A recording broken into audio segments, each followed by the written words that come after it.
जय Hind. Sonu army classes YouTube platform पर आप सभी का बहुत बहुत स्वागत है। बच्चों, आज की क्लास में हम हिस्ट्री की डेमो क्लास लेकर आए हैं। जो बच्चे 2027 में नर्सिंग असिस्टेंट या आर्मी की एग्जाम की तैयारी कर रहे हैं उनके लिए ये हिस्ट्री की डेमो क्लास रहने वाली है। इसमें किस तरह से हम इस बेच में पढ़ाने वाले हैं वो आप इस डेमो क्लास में देख सकते हैं। उससे पहले ये जो डेमो क्लास है हिस्ट्री की, इसके आगे की जो क्लास आएंगी वो एप्लीकेशन में आएंगी। तो एप्लीकेशन में कहाँ पर हम इन क्लासेस को देख सकते हैं? तो ये क्लासेस आपको देखने को मिलेगी संपूर्ण बैच के अंतर्गत। तो चलिए थोड़ा सा संपूर्ण बैच के बारे में बहुत सारे बच्चों को डाउट है, तो थोड़ा सा देख लीजिए संपूर्ण बैच क्या है। संपूर्ण बैच कंप्लीट बैच है, कॉम्बिनेशन है जिसमें आपको सब कुछ मिलेगा। अगर आपने ये बैच ईमानदारी से पूरा कंप्लीट करे रहे हैं तो आपको ना तो किसी और बुक्स की जरूरत पड़ेगी, ना ही आपको एमसीक्यूज की जरूरत पड़ेगी। ये बैच अगर आपने कर लिया तो आप नर्सिंग असिस्टेंट में फाइनल सिलेक्शन तक पहुंच सकते हैं। 40 प्लस का जो टारगेट है वो आप अचीव कर सकते हैं इस बैच के द्वारा। तो संपूर्ण बैच है क्या? संपूर्ण बैच में आपको क्या क्या मिलेगा पहले तो मैं आपको ये बता दूं। बहुत सारे बच्चों को क्या पढ़ना है, कहाँ से पढ़ना है, ये क्लासेस लाइव जो चल रही है मैम ये कहाँ आएगी वो सारा मैं बताऊंगी। संपूर्ण क्लास जो है संपूर्ण फाउंडेशन बैच है बेटा, ये फाउंडेशन बैच है, ध्यान रखिएगा। ये संपूर्ण फाउंडेशन बैच है, ये कंप्लीट रिकॉर्डेड बैच है और बेस्ट बैच है। इसमें आपको कंप्लीट रिकॉर्डेड क्लास मिल जाएगी जिसमें आपको कंसेप्ट और पीडीएफ सब कुछ मिल जाएगी। यहाँ से आपको पढ़ना है और अपने नोट्स बनाना है। इससे संपूर्ण फाउंडेशन बैच से इसके साथ ही आपको एक एमसीक्यू रिवीजन बैच मिल रहा है। इसी के साथ एक एडिशनल बेनिफिशियल जो है बैच मिल रहा है। इसमें क्या है, आपको एमसीक्यूज करने को मिलेंगे। तो यहाँ से आप अगर कोई टॉपिक यहाँ से पढ़ रहे हैं और उसके एमसीक्यूज भी लगाना चाहते हैं तो आप यहाँ से भी लगा सकते हैं, यहाँ पर भी आपको एमसीक्यूज मिलेंगे। और इसके अलावा जो तीसरा बैच है ये है लाइव रहने वाला। जिनको लाइव पढ़ना है कि हमें लाइव पढ़ना है तो ये जो लाइव वाला बैच रहने वाला है ये है आपका रिवीजन बैच 2027। ये आपका लाइव रहने वाला। इसमें हम रिवीजन करेंगे। तो रिवीजन करेंगे तो इसका मतलब ये नहीं कि हम कैसे रिवीजन करेंगे, हम एमसीक्यू से करेंगे, लेकिन सिर्फ एमसीक्यू ही नहीं पढ़ेंगे, थोड़े बहुत यहाँ पर हम कंसेप्ट भी डिस्कस करेंगे।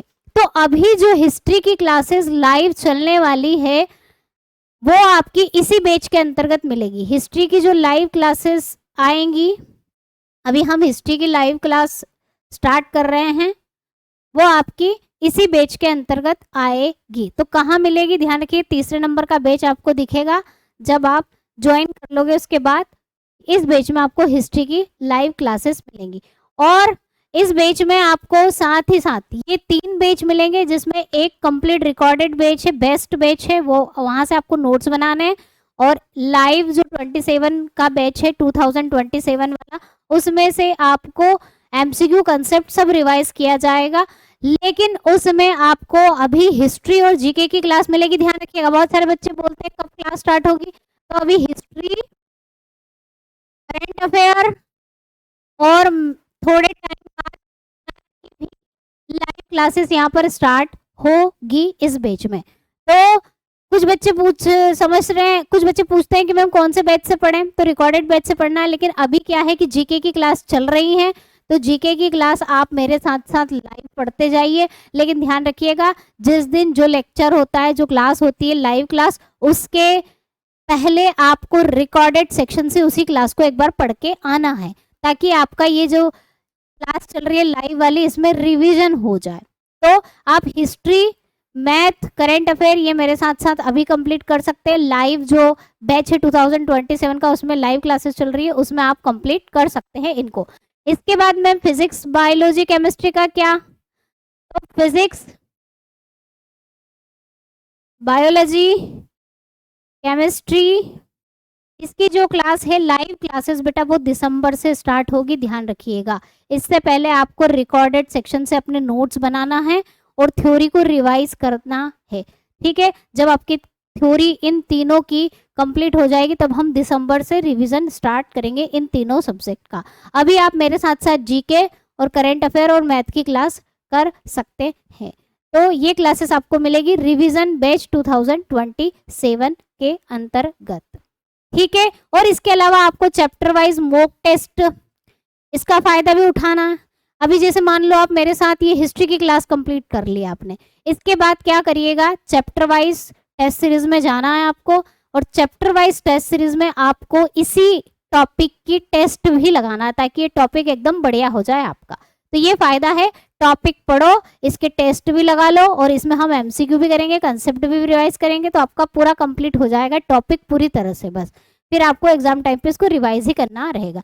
इसके अलावा जो बच्चे जानना चाहते हैं कि पिछले सालों में क्या क्या पूछा गया है, कौन सा टॉपिक इंपॉर्टेंट है, तो पीवाईक्यू टेस्ट सीरीज लगा के एक बार देख लो कौन कौन से टॉपिक आपके आए हैं, वहां से आपको पता चल जाएगा। और अभी यहाँ पर आपको एक ही टेस्ट, ये 50 प्रश्नों की टेस्ट है, इसी बैच में, संपूर्ण बैच में आपको 50 प्रश्नों की टेस्ट मिल रही है कंप्लीट।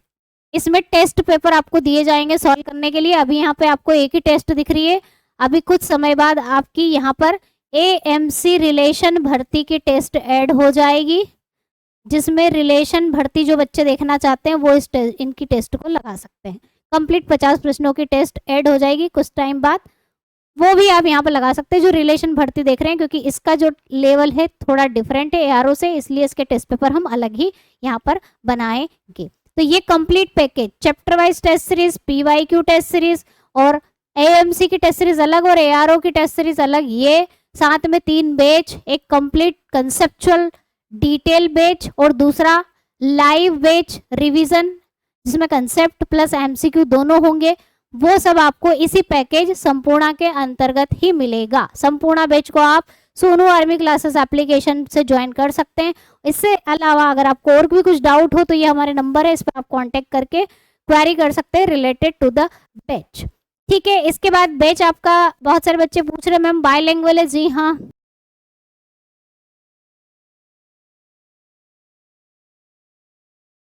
ठीक है, बैच हमारा हिंदी और इंग्लिश दोनों में रहेगा। कंटेंट आपको हिंदी में भी मिलेगा और साथ ही साथ इंग्लिश में भी मिलेगा, दोनों भाषाओं में मिलेगा। और इसकी जो वैलिडिटी है, ध्यान रखिएगा, इसकी वैलिडिटी आपके एग्ज़ाम तक रहने वाली है। जब तक आपके एग्ज़ाम होंगे तब तक ही ये बैच वैलिड रहेगा, या फिर आप बोल सकते हो जुलाई 2027 तक ये बैच आपका वैलिड रहेगा। इसकी वैलिडिटी यहीं तक है, इसके बाद ये बैच हट जाएगा। चलिए, तो अब हम हिस्ट्री की डेमो क्लास जो है वो स्टार्ट कर लेते हैं। हम जो है रिवीजन एमसीक्यू बैच जो हमारा 2027 का है, जिसमें हम एमसीक्यू करने वाले हैं, उसका जो है हमारी आज हिस्ट्री की क्लास है। हम हिस्ट्री का रिवीजन करने वाले हैं, क्योंकि हिस्ट्री के जो क्वेश्चन है पक्का हमारे जो एग्जाम है उसमें आते ही हैं। तो सभी फटाफट क्लास में जुड़ जाइए बिना किसी देरी के। हम हिस्ट्री में मॉडर्न हिस्ट्री यानी कि आधुनिक इतिहास से स्टार्ट करेंगे, क्योंकि ये बहुत ज़्यादा इंपॉर्टेंट है और यहाँ से क्वेश्चन है बहुत ज़्यादा एग्जाम में पूछे जाते हैं। तो स्टार्ट करेंगे रिवीजन हम कहाँ से, आधुनिक भारत। आधुनिक भारत का जो है शुरुआत हम कहाँ से करेंगे, हम करेंगे यूरोपियों के आगमन से। ठीक है, चलिए, तो यूरोपियों का आगमन, अब यूरोपियों का आगमन मतलब जो यूरोप कॉन्टिनेंट यानी कि यूरोप महाद्वीप के जो लोग हैं वो हमारे भारत में कब आए, वो हम इस लेक्चर में पढ़ने वाले हैं। कौन कौन यूरोपियंस आए थे और कब आए, ये हम पढ़ेंगे इसमें। ठीक है, चलिए, तो यूरोपियों का आगमन, यूरोपियों का आगमन पहले हम देख लेते हैं कि कौन कौन से यूरोपीय आए थे। एक बार रिवाइज करते चले फटाफट से। ठीक है, यूरोपीय शक्तियों का भारत में आगमन कब हुआ था, अराइवल ऑफ यूरोपियंस या यूरोपियन पावर्स जो है इन इंडिया, उनका अराइवल, इससे क्वेश्चन बनता है। कभी कभी पूछ लेते हैं कि कौन सा यूरोपीय पहले भारत आया था, कौन सा बाद में आया, ये कब आया था, वो कब आया था। तो डेट आपको याद रखनी है, डेट याद रखनी है, और डेट को आपको क्या करना है, अपनी कॉपी में नोट करते जाइएगा। जहां पर आप स्टडी कर रहे हैं, जहां पर भी आप पढ़ाई कर रहे हैं, वहां पर जो इंपॉर्टेंट डेट है वो नोट डाउन करके चिपका लेना, क्योंकि डेट याद नहीं रहती, बार बार उनको देखते रहोगे तो याद रहेगी। ठीक है, चलिए, तो सबसे पहले हम यूरोपियों का जो आगमन है वो पढ़ने वाले हैं, कौन कब आए थे। ठीक है, तो यूरोपियों में, अब यूरोप क्या है, कॉन्टिनेंट, एक महाद्वीप है, बहुत सारी कंट्री, बहुत सारे देश वहां पर हैं। उसमें से सबसे पहले हमारे भारत में जो आए थे यूरोपी, वो कौन आए थे, पुर्तगाली आए थे। ध्यान रखिएगा, पुर्तगीज आए थे। सबसे पहले कौन आए थे, पुर्तगाली आए थे। कब आए थे, 1498 में 1498 में पुर्तगाली आए थे, उसके बाद डच आए थे। डेट याद रखनी है। डेट याद रखने का ये फायदा है कि आपको पता रहेगा कि पहले कौन आया बाद में कौन आया, क्योंकि क्वेश्चन यहाँ से बन जाते हैं। उसके बाद ब्रिटिश यानी कि अंग्रेज, जिन्हें हम अंग्रेज कहते हैं, ठीक है, जिन्होंने हमारे देश पर कई साल तक राज किया था, वो 1608 में आए। डेट याद रखनी है आपको। उसके बाद दानिश आए, ठीक है। उसके बाद फ्रांस के लोग यहाँ पर आए कब? 1668 में। सबसे पहले कौन आया? क्वेश्चन क्या बनता है? सबसे पहले कौन आए? पुर्तगाली सबसे आए, और डेट याद रखना है 1498 में आए, 1498 में आए। उसके बाद डच आए, फिर अंग्रेज आए, फिर डैनिश आए, और उसके बाद फ्रांस के लोग यहाँ पर आए हमारे देश में।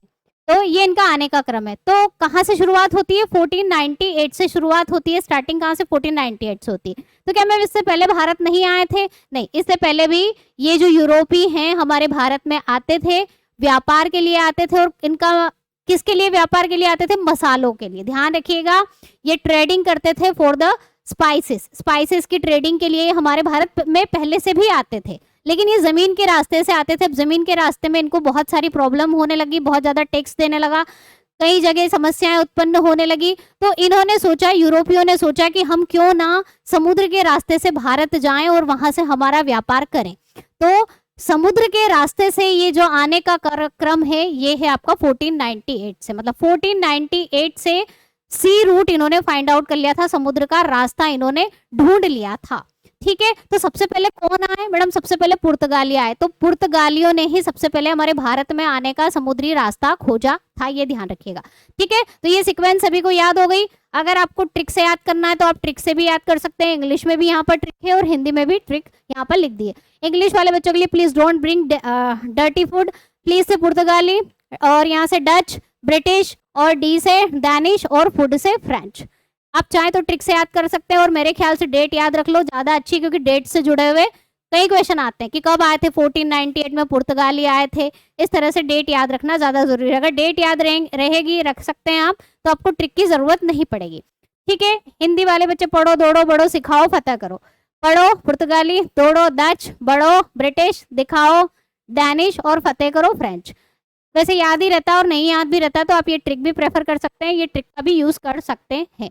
ठीक है, चलिए आगे बढ़ते हैं। अब देखो यहाँ पर जो डेट है, ये तो आने का क्रम है कि हमारे भारत में यूरोपीय के आने का क्रम अगर आपसे पूछे तो सबसे पहले पुर्तगाली, उसके बाद डच, फिर अंग्रेज, फिर डैनिश, और फिर फ्रांस के लोग ये आए थे। ठीक है, लेकिन कभी कभी डेट यहाँ पर ये भी पूछ लेते हैं कि यूरोपीय कंपनियों की स्थापना, स्टैब्लिशमेंट ऑफ द यूरोपीय कंपनीज, कंपनियों की स्थापना का वर्ष पूछे या क्रम पूछे तो वो अलग है।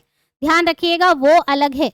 पुर्तगाली सबसे पहले भारत में आए थे, ठीक है, तो सबसे पहले उनकी कंपनी ही यहाँ पर स्थापित हुई थी। स्टैब्लिशमेंट हुआ था फर्स्ट पुर्तगीज कंपनी का। ठीक है, ध्यान रखिएगा। तो पुर्तगालियों की एस्तादो द इंडिया कंपनी, सबसे पहले कंपनियों का क्रम भी एग्जाम में पूछ लेते हैं। तो पुर्तगालियों की 1498 में आए थे, और 1498 में ही यहाँ पर इनकी कंपनी बनी थी, स्टैब्लिशमेंट हुआ था, कंपनी का स्थापना हुई थी। उसके बाद अंग्रेज बाद में आए, है ना, और जो डच हैं वो पहले आ गए थे, लेकिन डच की कंपनी बाद में बनी और अंग्रेजों की कंपनी पहले बन गई थी। तो अंग्रेजों की कंपनी 1600 में बनी थी। East India company, English east India company shortcut में कहते हैं, एक और नाम है वो याद रखने की जरूरत नहीं है। उसके बाद जो डच हैं 1602 में इनकी कंपनी बनी थी। उसके बाद डैनिश की कंपनी बनी थी 1616 में, और 1664 में फ्रांस की कंपनी। तो कंपनियों का क्रम भी याद रखना है, और भारत कब आए उसका क्रम भी याद रखना है। और तीसरी तारीख आपको याद रखनी है यहाँ पर कि जो फैक्ट्री है, फैक्ट्री का क्रम क्या है, फैक्ट्री किसकी कब कहाँ इन्होंने फैक्ट्री स्थापित करी थी, स्टैब्लिशमेंट ऑफ फैक्ट्री।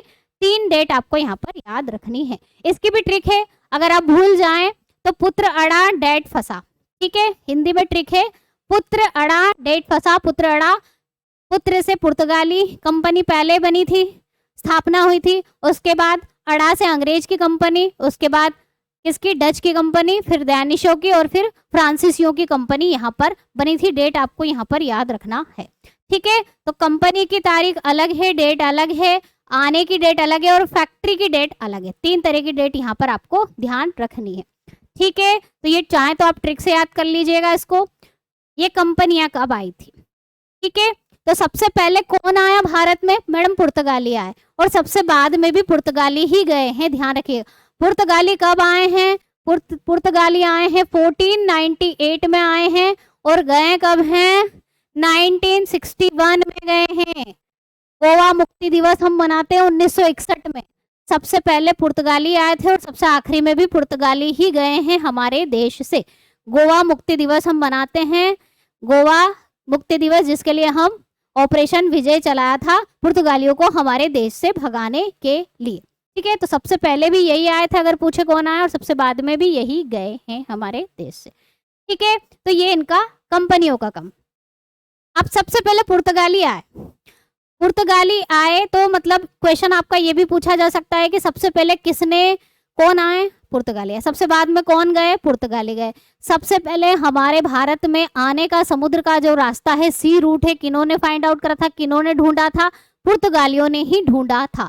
तो पुर्तगाल में जो पुर्तगाल का प्रिंस था, जिसको हम हेनरी द नेविगेटर के नाम से जानते हैं, ध्यान रखिएगा, हेनरी द नेविगेटर अगर पूछे कौन है तो प्रिंस का राजकुमार है, पुर्तगाल का राजकुमार है, प्रिंस है हेनरी द नेविगेटर। उसने बहुत ज्यादा प्रयास करे, उसको नेविगेटर, हेनरी द नेविगेटर क्यों कहते हैं? इसीलिए कहते हैं क्योंकि उसने समुद्र में जहाज बनवाने और जहाजों से दूसरे देशों की खोज के लिए बहुत ज्यादा प्रयास किया, इसीलिए उसे हेनरी द नेविगेटर कहते हैं।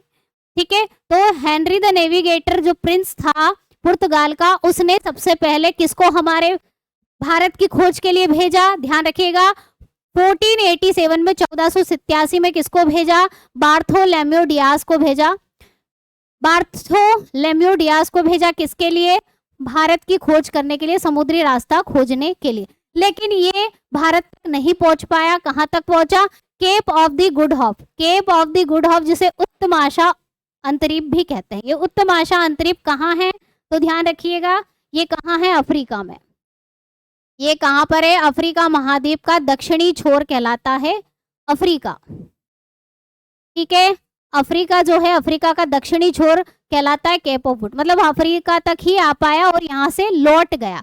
उसके बाद 1487 के बाद फिर से किसको भेजा गया? Vasco da gamma. ये डेट बहुत इंपॉर्टेंट है, 1498 वाली डेट याद रख लीजिएगा। पुर्तगाली इसी समय हमारे भारत में आए थे, और भारत की खोज कब हुई? तो 1498 में हुई। समुद्री रास्ते की खोज कब हुई? तो 1498 में हुई। और 1498 में कौन आया था? वास्को डी गामा हमारे भारत में आया था। ठीक है, यूरोप से प्रिंस जो है, वहां का राजकुमार हेनरी द नेविगेटर जिसे कहते हैं, उसने इसको भेजा, और ये यही केप ऑफ गुड से होते हुए हमारे भारत पहुंचा था। कब? 1498 में।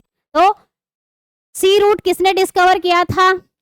कौन से यूरोपियों में कौन से यूरोपियों ने सबसे पहले समुद्री रास्ता खोजा? पुर्तगाली। पुर्तगाली में किसने खोजा? वास्को डी गामा ने खोजा।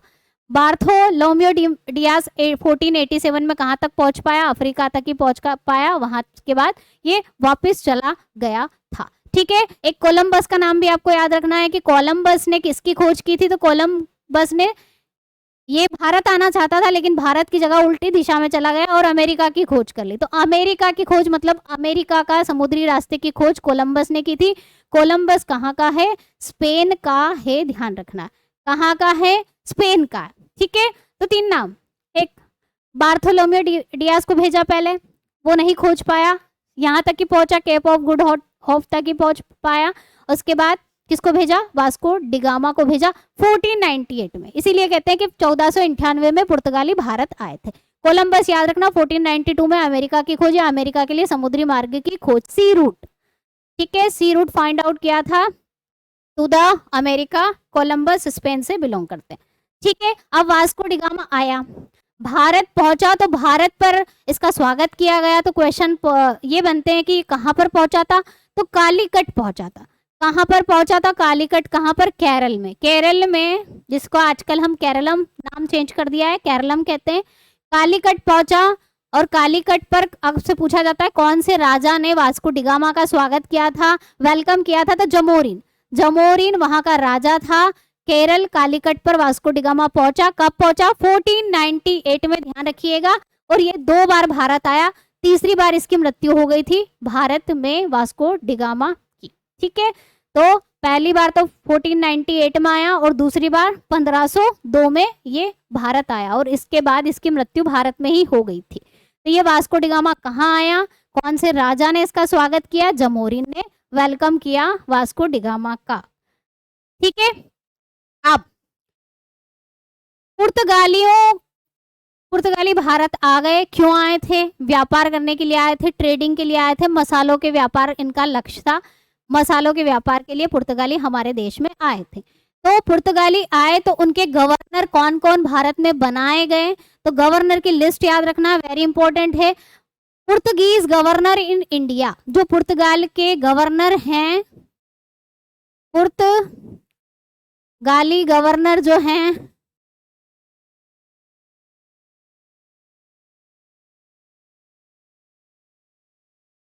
कौन कौन से, तो पहला पुर्तगाली गवर्नर अगर आपसे पूछे तो कौन था, फ्रांसिस्को डी अल्मेडा।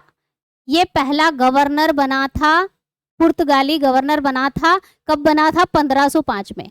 1498 में वास्को डी गामा आया, उसके बाद पहला गवर्नर 1505 में फ्रांसिस्को डी अल्मेडा बना।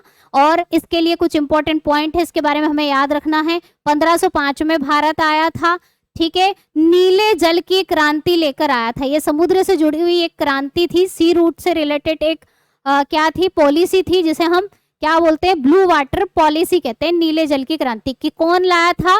पुर्तगाली गवर्नर लाया था, फ्रांसिस्को डी अल्मेडा, पहला गवर्नर 1505 में जो भारत आया था।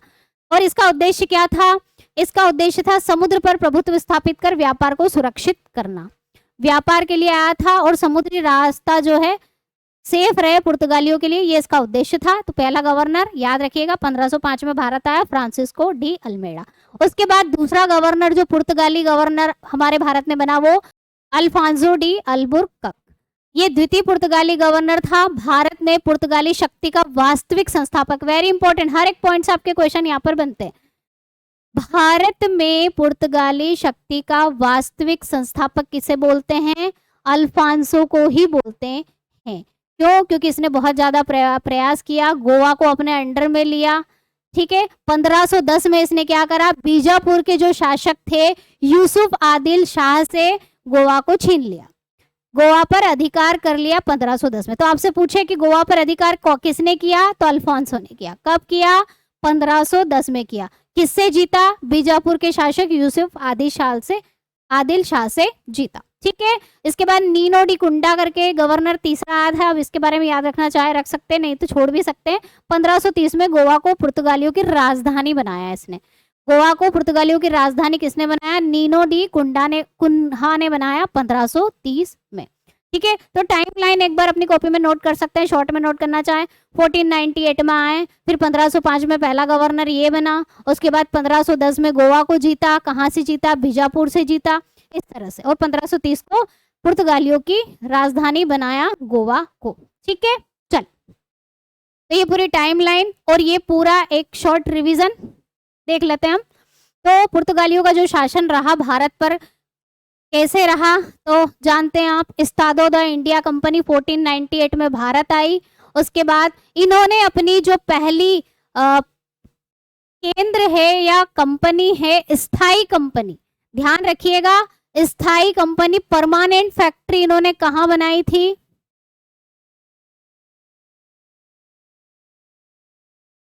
स्थायी यानी कि जो परमानेंट फैक्ट्री है, आपसे पूछे कि पहला केंद्र कहां पर, कोचीन केरल में स्थापित किया था, याद रखिएगा 1503 में। इंपॉर्टेंट है। दूसरा केंद्र इन्होंने कुन्नूर केरल में 1505 में स्थापित किया था। तो ये फैक्ट्री है किसकी? देखो, आएंगे व्यापार करने के लिए तो फैक्ट्री बनाएंगे। अब फैक्ट्री क्या मैडम, वहां पे कुछ बनता था क्या? नहीं, ये जो भी व्यापार का इनका मसाले वगैरह सामान वगैरह था इस फैक्ट्री में रखते थे, स्टोरेज करते थे। संग्रहण क्षेत्र जो होता था उसे फैक्ट्री कहते हैं। यहाँ पर फैक्ट्री का मतलब ये है कि चीजें बन नहीं रही हैं, चीजों को स्टोर किया जा रहा है, संग्रहण किया जा रहा है, उसे फैक्ट्री बोलते हैं। तो परमानेंट वाला 1503 में पहला केंद्र बोल सकते हो, फर्स्ट सेंटर या फर्स्ट परमानेंट फैक्ट्री या पहली परमानेंट स्थायी फैक्ट्री 1503 में केरल कोचीन में बनाई गई थी। क्या इससे पहले केंद्र नहीं बना था? तो ध्यान रखिएगा, पुर्तगालियों की पहली फैक्ट्री भारत में पुर्तगालियों की पहली फैक्ट्री 1500 या 1502, कहीं कहीं पर 1500 भी लिखा होगा और कहीं कहीं पर 1502 भी लिखा होगा। तो आपसे पूछे कि पुर्तगालियों की पहली फैक्ट्री कहाँ पर बनी थी, तो पहली फैक्ट्री ध्यान रखिएगा कालीकट में बनी थी, ध्यान रखिएगा। और कौन से, किसने बनाई थी, तो जो वास्को डिगामा का अग्रणी था, सक्सेसर ऑफ वास्को डिगामा, जिसको बोलते हैं पेट्रो अल्वारेस केब्राल, केब्राल ने पहली फैक्ट्री कालीकट में स्थापित करी थी। First factory established by the Cabral which is the successor of Vasco da Gama. ठीक है, तो भारत में पुर्तगालियों की पहली फैक्ट्री क्या लिखना है, कालीकट लिखना है, जिसे आज नाम क्या है, कोझिकोड, इसे कोझिकोड कहते हैं, कालीकट में बनी थी, ध्यान रखिएगा। यहाँ पर पहला परमानेंट फैक्ट्री पूछे तो कोचीन में, ठीक है, या दूसरी फैक्ट्री इनकी, या परमानेंट या स्थायी केंद्र, या फिर किला बोल सकते हो आप, फोर्ट भी बोल सकते हो कि इनका पहला किला, इन्होंने अपना पहला जो किला है इसे फोर्ट भी बोल सकते हो, वो कहाँ पर, कोचीन में बनाया था, ध्यान रखिएगा। पहली कंपनी कोचीन में नहीं, कालीकट में थी। और दूसरा इनका किला या सेंटर बोल सकते हो, वो 1505 में कुन्नूर में केरल में बना था। पहला गवर्नर कौन था, अल्मेडा था, ठीक है, याद रखना है। उसके बाद अब जब पुर्तगाली भारत आए थे तो उस समय पुर्तगाल का राजा कौन था, शासक कौन था, रूलर कौन था, मैनुअल प्रथम था। और प्रिंस कौन था, राजकुमार कौन था, डॉन हेनरिक, डॉन हेनरिक, जिसे शॉर्टकट में हम मतलब जिसका दूसरा नाम है हेनरी द नेविगेटर, क्यों कहते हैं मैं आपको बता चुकी हूँ, वो था। और हमारे भारत में किसका शासन चल रहा था जब पुर्तगाली आए थे, तो हमारे भारत में किसका शासन चल रहा था, दिल्ली सल्तनत का। और दिल्ली सल्तनत में किसकी सल्तनत चल रही थी, सिकंदर लोदी, लोदी वंश, सिकंदर लोदी। भारत में पूछे दिल्ली सल्तनत में कौन, सिकंदर लोदी था। और विजयनगर, साउथ की बात करें तो विजयनगर में नरसिंह राव द्वितीय का राज्य था। और गुजरात में महमूद बेगड़ा का राज्य यहाँ पर था, ध्यान रखिएगा। जब कौन, पुर्तगाली भारत आए, पुर्तगाली भारत आए तो दिल्ली सल्तनत थी, और दिल्ली सल्तनत में सिकंदर लोदी का शासन था। विजयनगर में नरसिम्हराव द्वितीय का शासन था, और गुजरात में महमूद बेगड़ा का शासन था। ये आपको ध्यान रखना है। तो 1498 वास्को डिगामा भारत आया, कालीकट पर आया, जमोरिन ने स्वागत किया। पुर्तगालियों ने कालीकट में पहला कारखाना स्थापित किया था, ध्यान रखिएगा 1500 में। 1503 में किला या परमानेंट फैक्ट्री या केंद्र बोले तो 1503 में कोचीन में, याद रखना है। 1505 में कुन्नूर में दूसरा केंद्र या दूसरा किला बोल सकते हैं आप, किला, ठीक है, या तो आप किला, फोर्ट भी बोल सकते हैं केंद्र को, ठीक है। 1510 में अल्फोंसो डी अल्बुकर्क ने गोवा पर अधिकार किया, बीजापुर के शासन से ये गोवा इन्होंने छीन लिया। ये पूरी टाइमलाइन चाली। अब आगे बढ़ते हैं। पुर्तगाली जब पुर्तगालियों ने हमें दिया क्या, तो क्वेश्चन यहाँ से बनते हैं। तो पुर्तगालियों का योगदान क्या रहा, पुर्तगालियों ने प्रिंटिंग प्रेस, पहली प्रिंटिंग प्रेस जो है गोवा में स्थापित करी थी 1556 में, ध्यान रखिएगा।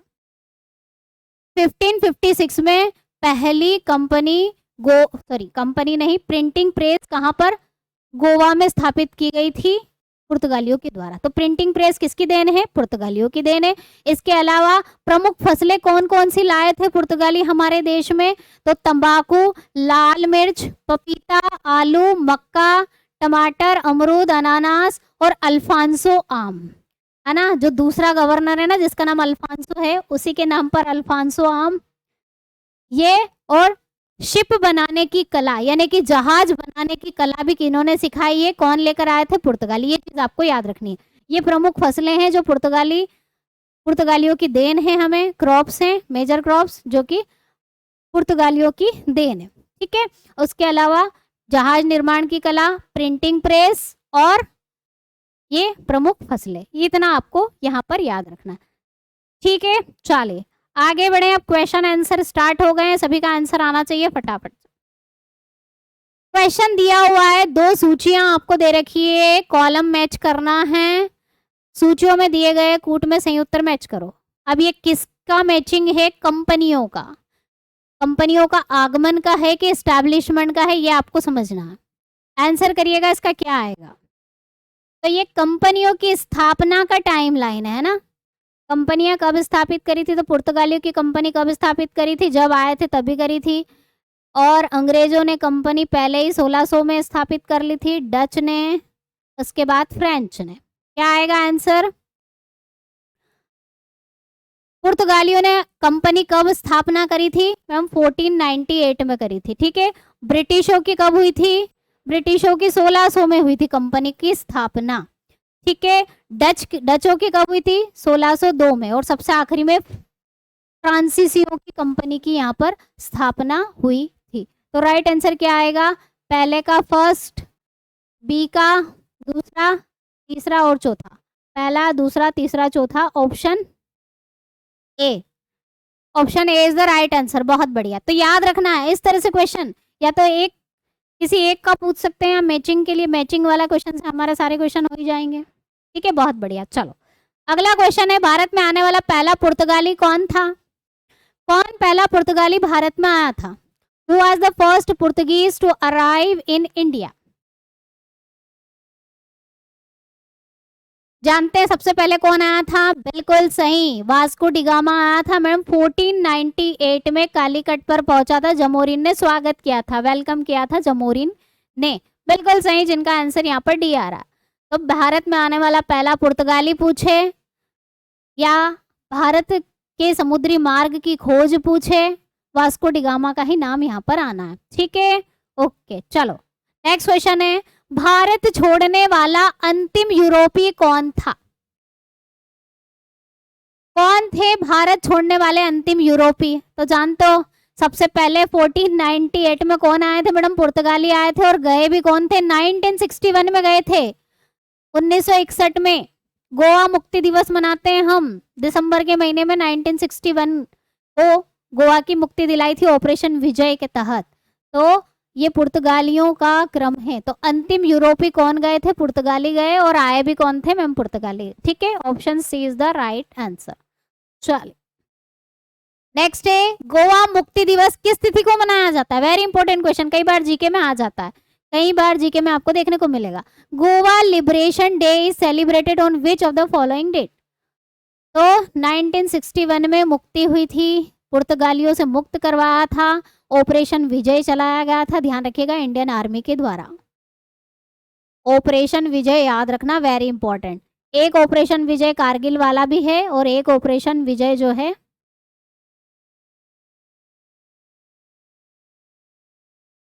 आपका गोवा मुक्ति दिवस को 1961, कब? 19 दिसंबर 1961 को मुक्त कराया था, ऑपरेशन विजय चलाया गया था। ऑपरेशन विजय चलाया गया था, इंडियन आर्मी ने चलाया था, इंडियन आर्मी के द्वारा चलाया गया था। ठीक है, बिल्कुल option A is the right answer. Very important question, कई बार एग्जाम में पूछ लेते हैं। चलिए, निम्नलिखित में से किस यूरोपीय ने भारत में सबसे पहले अपना व्यापार फैलाया और प्रभावित किया? तो कौन यूरोपीय हैं जिन्होंने सबसे पहले अपना व्यापार फैलाया था? भाई जिसकी कंपनी पहले बनी, जो भारत पहले आया, उसी का ही व्यापार पहले फैला इंडिया में। ठीक है, तो सबसे पहला नंबर मैडम पुर्तगालियों का आता है। जी हाँ, बिल्कुल सही, option D is the right answer. ठीक है, पुर्तगालियों ने सबसे पहले, कौन से यूरोपीय? तो पुर्तगाली, देखो सभी यूरोपीय हैं, ब्रिटिश, फ्रेंच, डच, पुर्तगाली, सभी क्या है? यूरोपीय हैं। ठीक है, चलिए, वेरी गुड। नेक्स्ट क्वेश्चन है, वर्ष 1498 में वास्को डिगामा भारत में कहां पर उतरा था? आसान प्रश्न है, सभी आसानी से आंसर दे देंगे। बिल्कुल, 1498 में वास्को डिगामा कहां पर उतरा? गोवा में उतरा था, कालीकट में उतरा था, मंगलोर में, या कोचीन में? तो एग्जैक्ट लोकेशन की अगर हम बात करें तो मैडम कालीकट में उतरा था, और जमोरिन ने इसका स्वागत किया था। जमोरिन ने इसका क्या किया था? का स्वागत किया था, वेलकम किया था। ठीक है, बिल्कुल option B is the right answer. चलिए आगे बढ़ते हैं, भारत तक समुद्री मार्ग की खोज किसके द्वारा की गई? किन्होंने सी रूट फाइंड आउट किया टू द इंडिया? बताएं। डचों ने, अंग्रेजों ने, पुर्तगालियों ने या फ्रांसीसियों ने? तो आप जानते हो वास्को डी गामा कहाँ का था, कहाँ का रहने वाला था मैडम? पुर्तगाली। पुर्तगालियों द्वारा भारत तक समुद्री मार्ग की खोज कब की गई? टाइम पूछे कि कब की गई तो 1498 में। ये तारीख बहुत इंपॉर्टेंट है, इससे 3-4 क्वेश्चन आप कर सकते हो। कब आए? 1498। कब खोज करी समुद्री मार्ग की? सी रूट कब फाइंड आउट हुआ? 1498। इसके बाद वास्को डी गामा भारत कब आया था? 1498। तो ये डेट बहुत इंपॉर्टेंट है। ठीक है, चलो ओके नेक्स्ट। पुर्तगाली व्यापारिक कंपनी के भारत आगमन का सर्व प्रमुख उद्देश्य क्या था? क्यों आए थे पुर्तगाली भारत, क्यों आए थे? काली मिर्च व अन्य मसालों के व्यापार पर एकाधिकार प्राप्त करने के लिए आए थे या धर्मांतरण करने के लिए आए थे? है ना, आज भी क्रिश्चियन मिल जाएंगे आपको गोवा में। राज्य स्थापित करना चाहते थे या फिर इनमें से कोई नहीं? तो मेन एम क्या था? जितने भी यूरोपियंस हैं उनका आने का मेन उद्देश्य, मुख्य उद्देश्य था व्यापार। और किसका व्यापार? ध्यान रखिएगा, कौन सा व्यापार? मसालों के व्यापार के लिए। ठीक है, तो काली मिर्च व अन्य मसालों के व्यापार को एकाधिकार प्राप्त करने के लिए ही यूरोपी और पुर्तगाली यहाँ पर आए थे। Trade off black pepper and other spices, trading for spices, they came for the trading of spices. मसालों के व्यापार के लिए ही यूरोपी भारत आना चाहते थे और इसीलिए उन्होंने समुद्री मार्ग के थ्रू भारत ये पहुंचे। ठीक है, तो काली मिर्च और अन्य मसालों के व्यापार के लिए आए थे। ठीक है ओके। पुर्तगालियों ने भारत में सर्वप्रथम कहां पर फैक्ट्री बनाई थी? ध्यान रखिएगा, कंफ्यूज मत होना, वेरी इंपॉर्टेंट क्वेश्चन है। पुर्तगालियों की पहली फैक्ट्री कहां पर थी? कोचीन में थी, कालीकट में थी या पुलिकट में या कैन्नूर में थी? कैन्नूर में। प्रथम फैक्ट्री कहां पर स्थापित करी गई थी? फटाफट आंसर करिएगा।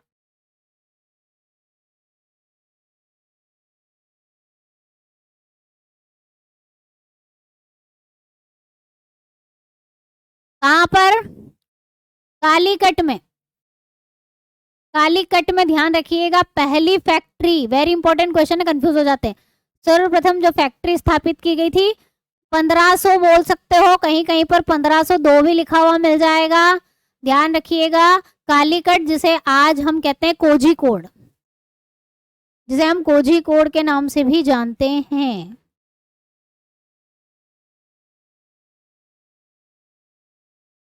यहां पर इन्होंने अपनी पहली फैक्ट्री बनाई थी। इसके बाद 1503 में कहां पर बनाई थी? कोचीन में बनाई थी, ध्यान रखिएगा, 1503 में यहां पर बनाई गई थी।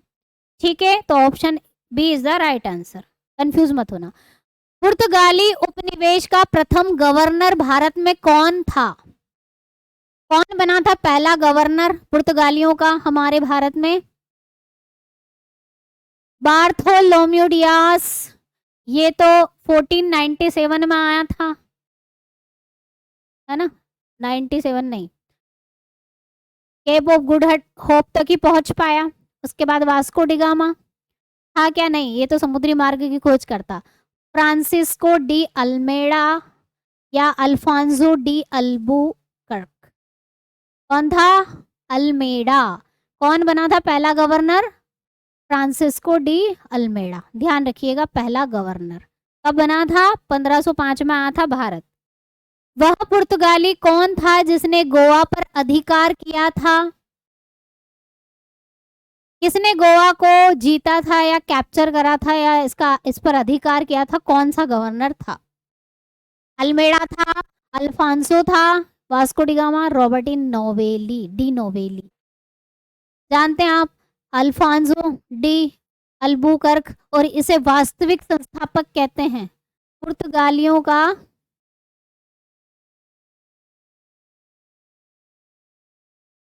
पुर्तगाली शक्ति का वास्तविक संस्थापक, इसीलिए कहते हैं कि इसने गोवा को अपने अधिकार में लिया था।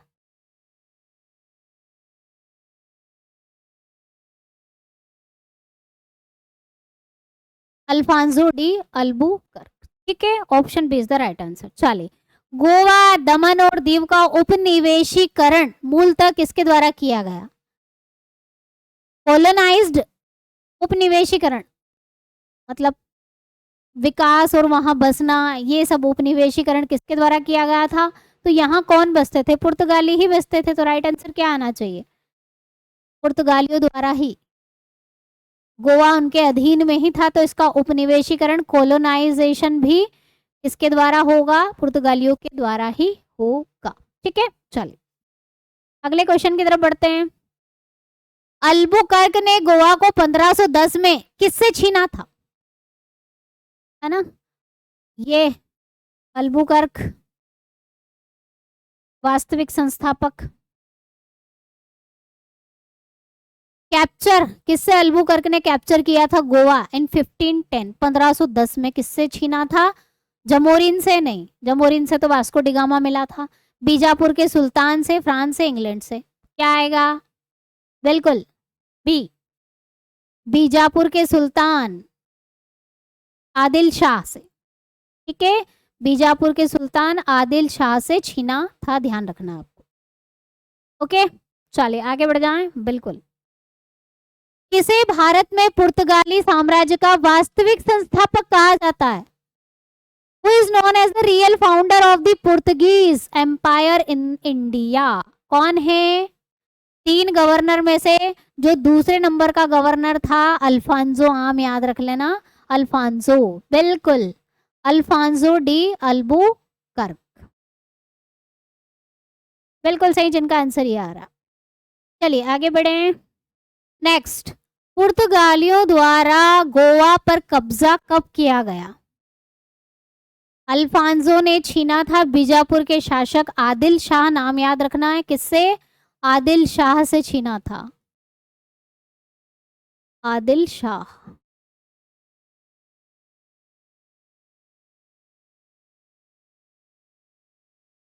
कौन था बीजापुर का शासक?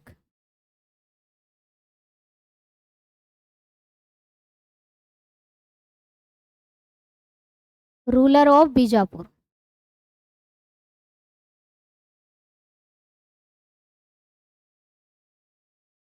इससे 1510 में, 1510 में अल्फांसो ने क्या करा था? गोवा जीता, ध्यान रखिए। कब? 1510 में। Option C is the right answer. ठीक है, चलिए नेक्स्ट है, 15 अगस्त 1947 के बाद भी भारत का कौन सा भाग पुर्तगाल के अधीन बना रहा? 1947 में हमारा देश आजाद हो गया था अंग्रेजों से, ब्रिटिश से, वो भी यूरोपियंस ही हैं, लेकिन उसके बाद भी कौन सा भाग पुर्तगाल के अधीन था? जानते हो आप, जिसको बाद में 1961 में हमने मुक्त करवाया ऑपरेशन विजय के तहत। कौन सा? गोवा। जी हाँ, बिल्कुल Goa. Option A is the right answer. यहाँ पर पुर्तगालियों का पूछा है, इसलिए हम गोवा पे टिक लगाएंगे। नेक्स्ट है, भारत में पुर्तगालियों ने सर्वप्रथम अपना दुर्ग कहाँ पर बनाया था? अपना किला कहाँ पर बनाया? पहला किला याद रखिएगा, किला अलग है, सेंटर अलग है, फैक्ट्री अलग है। किला और सेंटर की बात करें तो दोनों सेम है, या तो किला पूछे या परमानेंट सेंटर पूछे, केंद्र पूछे या फोर्ट पूछे, और परमानेंट वाला पूछे, तो आप क्या आंसर करोगे? कहाँ पर बनाया था? कहाँ पर बनाया था मैम? कोचीन में बना था, कोचीन केरल में बना था। और दूसरा सेंटर कहाँ पर, दूसरा किला कहाँ पर बना था? एन्नोर में, यहाँ पर दूसरा केंद्र बनाया था। सेकंड सेंटर कहाँ पर बना था, या सेकंड फोर्ट बोल सकते हो आप। दूसरा किला पूछे तो यहाँ पर।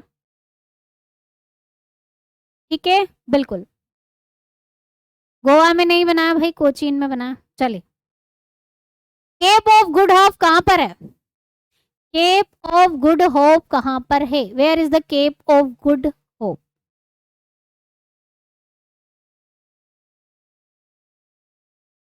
कहाँ पर है ये?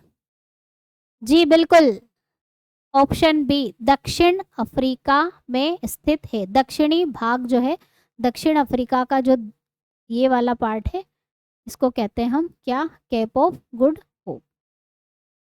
ठीक है, बिल्कुल। चलिए आगे बढ़ते हैं। निम्नलिखित में से किस आंदोलन ने गोवा में पुर्तगाली राज को समाप्त करने में महत्वपूर्ण भूमिका निभाई थी? बताएं, कौन सा आंदोलन चलाया गया था? गोवा मुक्ति आंदोलन, गोवा असहयोग आंदोलन, गोवा शांति मोर्चा, है ना, गोवा गुट निरपेक्ष आंदोलन।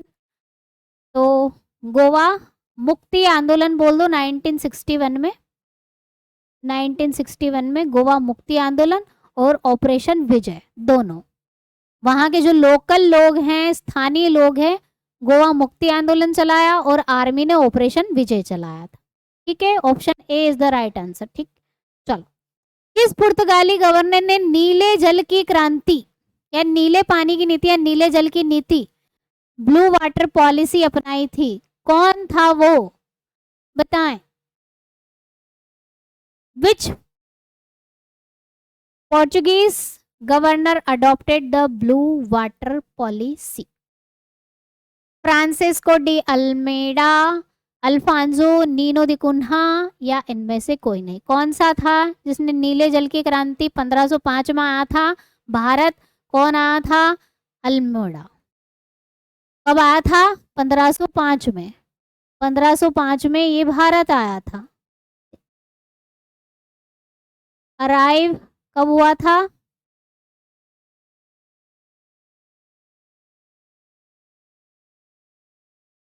In India at 1505। ठीक है, चलिए नेक्स्ट है। भारत में तंबाकू का प्रचलन का श्रेय किसको दिया जाता है? तंबाकू का प्रचलन का श्रेय किसको दिया जाता है? अंग्रेजों को, पुर्तगालियों को, डचों को या फ्रांसीसियों को? किसको दिया जाता है?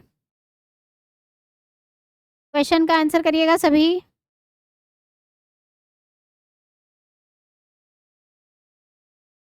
पुर्तगालियों ने, है ना। प्रिंटिंग प्रेस हो गई, तंबाकू हो गया, अल्फांसो आम हो गया, बहुत सारी फसलें जो हैं, मक्का वगैरह, और ये सब पुर्तगालियों की देन है, आपको ध्यान रखना। चलिए, भारत में पहली मुद्रण मशीन यानी कि प्रिंटिंग प्रेस की स्थापना किसने की और कहां पर की गई थी? पहली प्रिंटिंग प्रेस की स्थापना किसने की? पुर्तगालियों ने करी, और कहां पर करी थी? गोवा में। गोवा में, ध्यान रखिएगा, इन गोवा पहली मुद्रण प्रिंटिंग प्रेस मुद्रण मशीन गोवा में इन्होंने स्थापित करी थी। चल आगे बढ़ते हैं। पुर्तगालियों की पहली फैक्ट्री कालीकट में 1500 ईस्वी में किसने स्थापित की थी?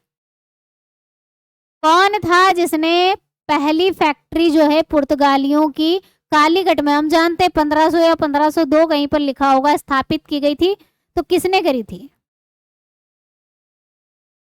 कैब्रल ने, वास्को डिगामा ने, अल्बुकर्क ने या अल्मेडा ने? ठीक है, बिल्कुल, बहुत बढ़िया जिनके आंसर आ रहे हैं। तो 1500 ईस्वी में जो कालीकट में पहली फैक्ट्री पुर्तगालियों ने बनाई थी वो कैब्रल, है ना, किसके द्वारा स्थापित की गई थी? कैब्रल के द्वारा। ठीक है, बिल्कुल सही, जिनका ऑप्शन ए राइट आंसर आ रहा है। वास्को डिगामा ने नहीं, वास्को डिगामा तो व्यापार के लिए आया था, जमोरिन से मिला और बहुत सारा मुनाफा लेकर वापस चला गया पुर्तगाल, और फिर डबल में 1502 में फिर से भारत आया था। उस बीच में कैब्रल ने, जो कि वास्को डिगामा का अग्रसर था, हम बोल सकते हैं सक्सेसर था, उसने पहली कंपनी स्थापित करी, वास्को डिगामा ने नहीं करी, वो आया था व्यापार के लिए। चलिए, अब यहाँ पर जो है हमने पुर्तगालियों से जुड़ी हुई सारी बातें, पुर्तगाली कब आए, पहली फैक्ट्री कहाँ पर बनाई, पहला किला कहाँ बनाया, कोचीन केरल में, दूसरा कन्नूर में बनाया।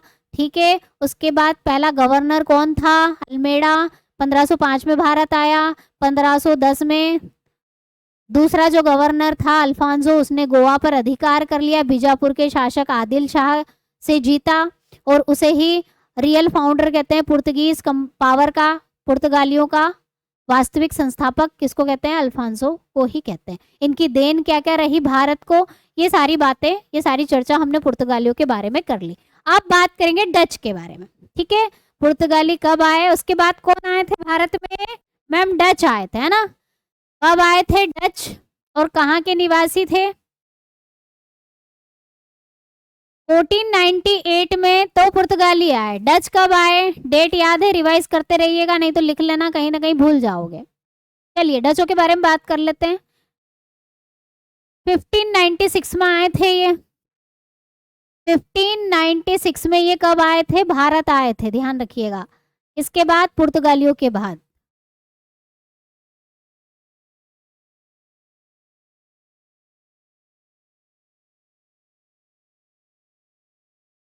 1596 में, 1498 में पुर्तगाली आया। अब डच, डच कौन है?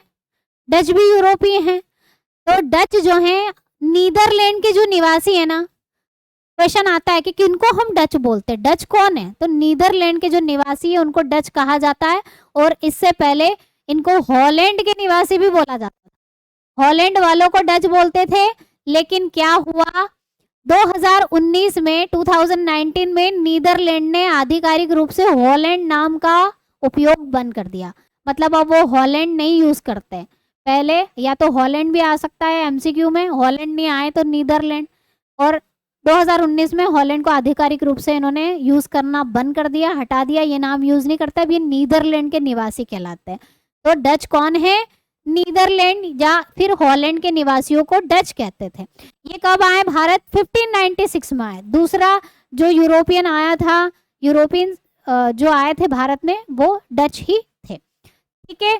तो पहला डच नाविक, जैसे पहला पुर्तगाली भारत में कौन आया? वास्को डी गामा आया। इसी तरह से डच का पहला नागरिक डच कौन, पहला डच कौन भारत में आया था? ध्यान रखिएगा, पहला जो डच आया था भारत में वो कार्लिस आया था। कार्नलीस आया था डी हाउटमैन। कार्नलीस डी हाउटमैन पहला डच नागरिक जो हमारे भारत में आया था 1596 में। अब ये 1596 में ही आए थे, तो 1596 में आया होगा। जैसे वास्को डी गामा 1498 में ही पुर्तगाली आए थे, तो वास्को डी गामा भी 1498 में आया। डच कब आए? 1596 में आए। तो कार्नलीस भी कब आया? 1596 में आया। तो ये डचों के बारे में बात होगी। चलिए आगे और कुछ बात कर लेते हैं डचों के बारे में। डचों ने जो पहली कंपनी थी वो कब स्थापित करी, कहां पर स्थापित करी, वो हम देख लेते हैं 1605 में। इनकी जो पहली कंपनी थी, पहली फैक्ट्री या कंपनी इन्होंने कहां पर बनाई थी? मछलीपट्टनम। मछलीपट्टनम भी जिसे कहते हैं, मछलीपट्टनम।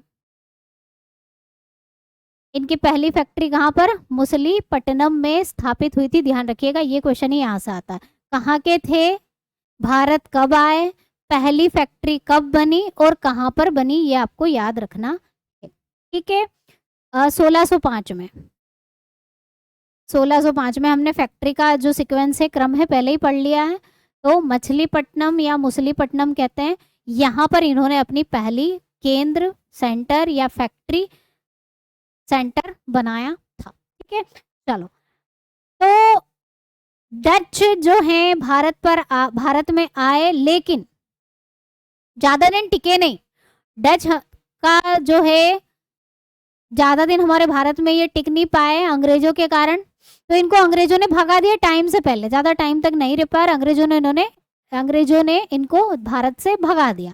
तो अंग्रेजों ने एक युद्ध किया था। उस युद्ध के बाद जो डच है वो पूरी तरह से जो है उनका जो अधिकार जिन जगहों पर था भारत में वो समाप्त हो गया था। तो वो युद्ध पूछते हैं आपसे, बेदरा का युद्ध याद रखिएगा, ठीक है। कौन सा बैटल याद रखना है आपको? अगर डच की बात हो रही है, डचों की बात हो रही है, तो डचों के लिए आपको याद रखना है बेदरा का युद्ध। बेदरा का युद्ध कब हुआ था, किसके बीच में हुआ था, ये पता होना चाहिए। तो 1759 में बेदरा, यानी कि बेदरा कहां पर है? कर्नाटक में। डच और अंग्रेजों के बीच में युद्ध हुआ था, जिसमें डच हार गए थे और अंग्रेज जीत गए थे। 1759 में बेदरा का युद्ध कर्नाटक में बेदरा कहाँ, कर्नाटक में डच और अंग्रेजों के बीच का युद्ध आपको याद रखना है, ये हुआ था। और इस युद्ध के बाद डचों का जो अधिकार है भारत पर, जो इनकी शक्तियां थी वो कमजोर हो गई और डचों का जो शासन है भारत से हट गया। तो कब आए थे 1596 में।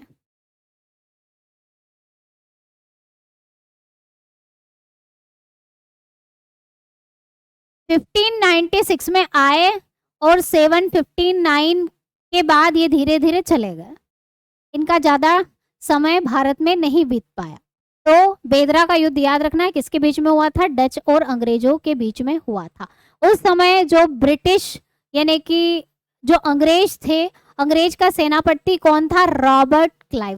रॉबर्ट क्लाइव का नाम याद रखना, इसका नाम आगे बहुत जगह आप सुनोगे। तो रॉबर्ट क्लाइव जो है ये इस युद्ध में सेनापति था। प्लासी और आगे हम युद्ध पढ़ेंगे उसमें भी नाम आएगा इसका, ठीक है। और क्यों चले गए फिर डच, ज्यादा टाइम तक इंडिया में नहीं रहे, क्योंकि इनका जो फोकस था ना, इनका उद्देश्य व्यापार करना तो था भारत में, लेकिन इनका ध्यान अब किधर चला गया, इनका ध्यान चला गया मलाया पर। मलाया कौन, कहाँ है, दक्षिण पूर्व एशिया, ये वाला जो क्षेत्र है हमारा भारत है, भारत के बाद मलेशिया और जावा इंडोनेशिया वाला जो क्षेत्र है, यहाँ इनका ध्यान यहाँ पर था, इनको यहाँ पर अपना कंट्रोल करना था, इसलिए ये ज्यादा टिक नहीं पाए। तो मलाया पर इनका अधिक ध्यान था, फोकस था ज्यादा मलाया पर, और डचों का मुख्य ध्यान मलाया पर था, इसलिए भारत में उनका जो पावर थी वो क्या हो गई, कमजोर हो गई, ठीक है। इन कारणों से डचों की भारत में स्थिति कमजोर हो गई और वे अंग्रेजों की तुलना में अपना प्रभाव बनाए रखने में असफल रहे। तो अंग्रेज क्या करेंगे, धीरे धीरे करके सबको हटाएंगे, सबकी शक्तियां कमजोर कर देंगे और पूरे भारत पर अपना अधिकार कर लेंगे। तो सबसे पहले उन्होंने डचों को हटाया। डचों को हटाने के लिए उनका जो महत्वपूर्ण युद्ध था वो बेदरा का युद्ध था। कहाँ पर हुआ था, बेदरा कर्नाटक में हुआ था, 1759 में हुआ था। इसके बाद डचों की शक्ति भारत में कमजोर हो गई, ठीक है। चलो क्वेश्चन आंसर करिएगा। डचों के बारे में आपको इतना ही ध्यान रखना है। Dutch east India company, Dutch की कंपनी का नाम क्या था, डचों की कंपनी का नाम था डच ईस्ट इंडिया कंपनी। इसकी स्थापना कब हुई थी, इसकी स्थापना कब हुई थी, 1600 में हुई थी, 1602 में हुई थी, 1605 में हुई थी, या 1610 में हुई थी। कंपनी की स्थापना ध्यान रखिए पहले भी हो सकती है, भारत आने से पहले भी इनकी कंपनियों की स्थापना हो चुकी थी, जैसे कि ईस्ट इंडिया कंपनी, उसकी स्थापना 1600 में हो चुकी थी, बाद में भारत आई, ठीक है। चलिए आंसर करिएगा।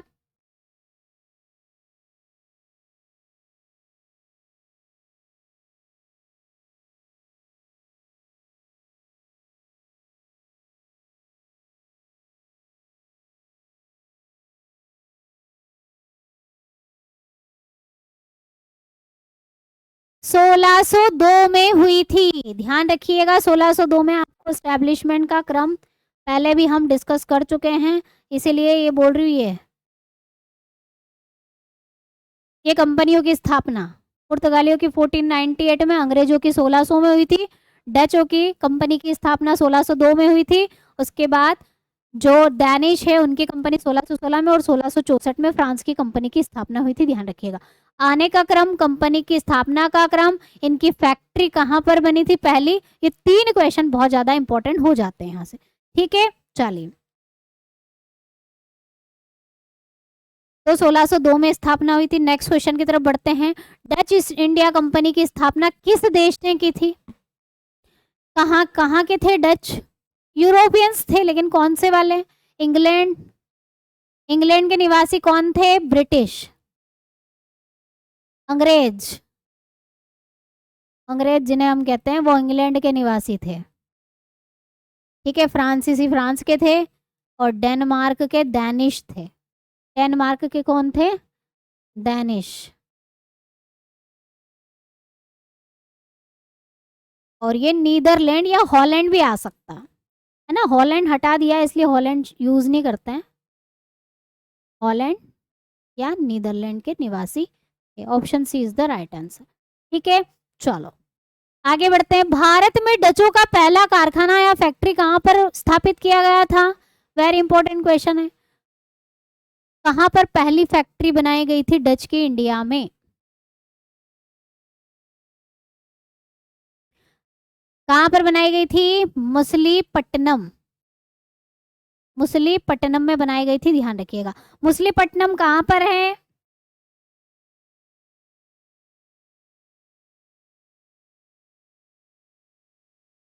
आंसर आने चाहिए कमेंट सेक्शन में। आंध्र प्रदेश, ध्यान रखिएगा, मुसलीपट्टनम यानी कि आंध्र प्रदेश, आंध्र प्रदेश में।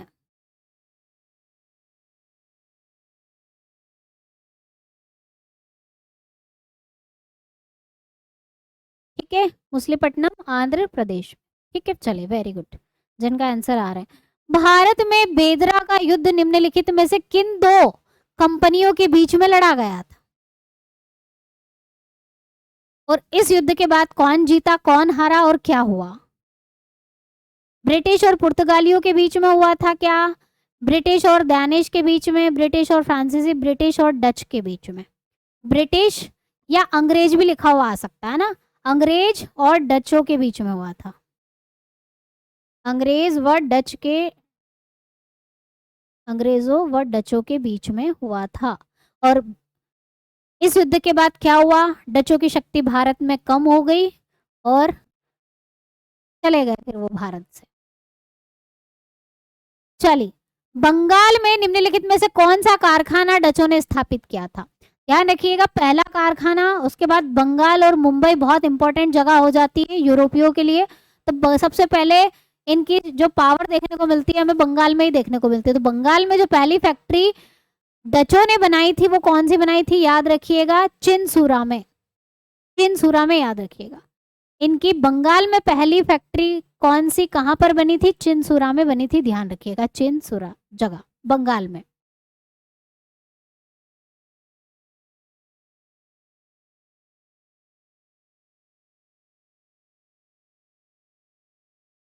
ठीक है, हाँ, 1759 में हुआ था, बिल्कुल सही बेटा। डचों को भारतीय व्यापार से अलग करने में कौन सफल रहे? डचों को हटाने में कौन सफल रहे? किन्होंने हटाया डचों को भारत से? किन्होंने हटाया? बेदरा के युद्ध में अंग्रेजों ने हटाया। ब्रिटिशों ने, कौन सा युद्ध हुआ था? बेदरा का युद्ध हुआ था, है ना। बेदरा का जो युद्ध हुआ था उस युद्ध में क्या करा? अंग्रेजों ने डचों को हटाया भारतीय व्यापार से। ठीक है, बिल्कुल, 1759 में हुआ था। चलिए, अगला है यूरोपीय व्यापारिक कंपनियों के कारखाने का मतलब क्या है? हम बोल रहे हैं कि इन्होंने ना कारखाना कोचीन में बनाया था, किसी ने सूरत में बनाया, तो ये कारखाने का मतलब क्या होता है? फैक्ट्रीज जो होती हैं, what is the meaning of factories in European trading companies? Factory किसको बोला जाता था? केवल भंडार गृह, वेयर हाउसेस जहां पर सामान वो रखते थे सारा, या फिर जहां पर वो प्रोडक्शन भी करते थे, उत्पादन करते थे, या दोनों हो सकते हैं, या इनमें से कोई नहीं? क्या आएगा बताएं, किसको कहोगे फैक्ट्री?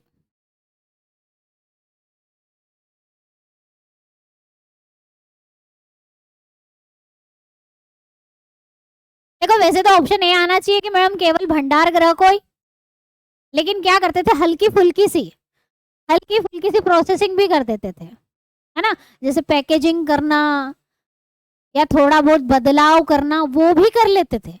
वो भी यहाँ पर हल्का फुल्का सा काम होता था, ज्यादा नहीं करते थे, ज्यादा बनाने का काम, प्रोडक्शन का काम नहीं होता था, लेकिन हल्का हल्का सा होता भी था। तो अगर बाई चांस आपको ऑप्शन देखने को मिले, वैसे तो वेयर हाउस ही होते थे, भंडार गृह ही होते थे, स्टोर हाउस ही होते थे, लेकिन अगर आपको ये ऑप्शन देखने को मिले तो इस पर टिक लगाना, क्योंकि हल्का फुल्का सा उत्पादन का केंद्र मतलब प्रोसेसिंग कर देते थे वो हल्की फुल्की सी, तो इसको भी बोल सकते हो। अगर ये ऑप्शन नहीं है तो आप ऑब्वियसली किस पे टिक लगाओगे? केवल भंडार गृह। ज्यादा नहीं, लेकिन हल्की फुल्की सी प्रोसेसिंग कर देते थे वो, पैकेजिंग और भी थोड़ा बहुत चेंज करना, बदलाव करना चीजों में, वो यहाँ पर कर देते थे। तो ये ऑप्शन आए तो आप इस पर टिक लगाइएगा। ठीक है, चलो, ब्रिटिश ईस्ट इंडिया कंपनी। अब डचों की बात खत्म। बेदरा के युद्ध के बाद डच इंडिया में इनका जो है व्यापार पर कमांड जो थी वो कम हो गई, हट गई। अब पुर्तगीज क्या करेंगे? पुर्तगाली तो मैडम 1961 तक रहे, वो समझौता कर लेंगे अंग्रेजों के साथ में। अंग्रेजों को ज़्यादा परेशान नहीं करेंगे, समझौता करके पुर्तगाली हमारे भारत में 1961 तक बने रहे। तो पुर्तगाली हो गए, डच हो गए, डच का काम खत्म हो गया। अब अंग्रेज कब आए, अपना कारखाना कब स्थापित करा, ये बात हम नेक्स्ट क्लास में करेंगे। इसके बाद फ्रांसीसियों का क्या हुआ मैम, वो भी बने रहे क्या इंडिया में, ये भी बात हम नेक्स्ट क्लास में करेंगे। ठीक है, तो ब्रिटिश ईस्ट इंडिया कंपनी की बात कर लेते हैं, थोड़ा सा स्टार्ट कर लेते हैं, फिर इसको हम नेक्स्ट क्लास में कंटिन्यू करेंगे। तो जो ब्रिटिश ईस्ट इंडिया कंपनी थी वो कहाँ की कंपनी थी, कहाँ के थे ब्रिटिश मैडम, इंग्लैंड के। कहाँ के निवासी थे, इंग्लैंड के थे। इंग्लैंड के निवासियों को या इंग्लैंड की कंपनी थी ब्रिटिश ईस्ट इंडिया कंपनी। कब आई भारत, 1600 में आई मैम, हम चर्चा कर चुके हैं। 1600 ईस्वी में ये भारत आए थे। ठीक है, अब क्वेश्चन ये बनता है कि जब ब्रिटिश या अंग्रेज भारत आए थे 1600 में, उस समय इंग्लैंड का कौन राजा या महारानी थी, वो आपसे पूछ सकते हैं। और भारत में कौन सा राजा था।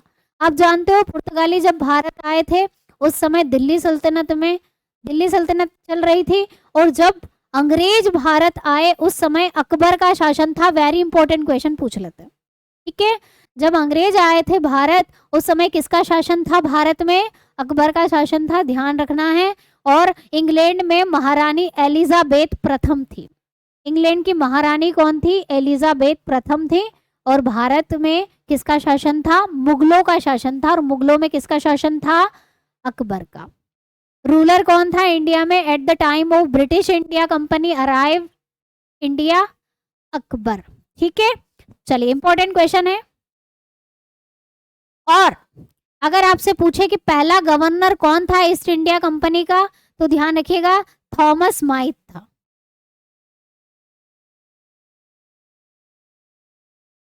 पहला गवर्नर पुर्तगालियों का याद है, हाँ मैम याद है, अल्मेडा था, है ना। तो पहला गवर्नर कौन था, Thomas Smythe. British east India company या अंग्रेजों का पहला गवर्नर कौन था, ध्यान रखिएगा। ये गवर्नर जनरल वो वाले गवर्नर नहीं है, तुम वारेन हेस्टिंग वगैरह पे मत पहुंच जाना, वहां हम बाद में जाएंगे। जब British company East India company भारत आई थी उस समय जो पहला गवर्नर था उसकी बात कर रहे हैं, वो था थॉमस स्माइथ। ठीक है, चलिए 1600 में भारत आई थी, इतनी चर्चा हमने यहाँ पर कर ली। अब नेक्स्ट हम इसको नेक्स्ट क्लास में डिस्कस करेंगे। ठीक है, एनी डाउट, किसी को समस्या टॉपिक से रिलेटेड बताएं कमेंट सेक्शन में जल्दी से। चलिए, तो इसके आगे की जो क्लास है हम नेक्स्ट क्लास में कंटिन्यू करेंगे, मिलते हैं इसकी नेक्स्ट क्लास में। और ध्यान रखिएगा आपको इसकी टेस्ट सीरीज मिल जाएगी जब पूरा ये टॉपिक हम कंप्लीट कर लेंगे, यूरोपियों का आगमन वाला, जिसमें हम फ्रांस तक पहुंच जाएंगे और अंग्रेज ब्रिटिश ईस्ट इंडिया कंपनी भी डिस्कस कर लेंगे। उसके बाद इसकी टेस्ट आपको मिल जाएगी, उस टेस्ट को आप टॉपिक वाइज टेस्ट को एक बार लगा लीजिएगा, टॉपिक आपका पक्का हो जाएगा। तो यहाँ से पढ़ना है, यहाँ से पढ़ने के बाद आपको इसकी टेस्ट लगानी है चैप्टर वाइज टेस्ट सीरीज से। ठीक है, जय हिंद, जय भारत, वंदे मातरम।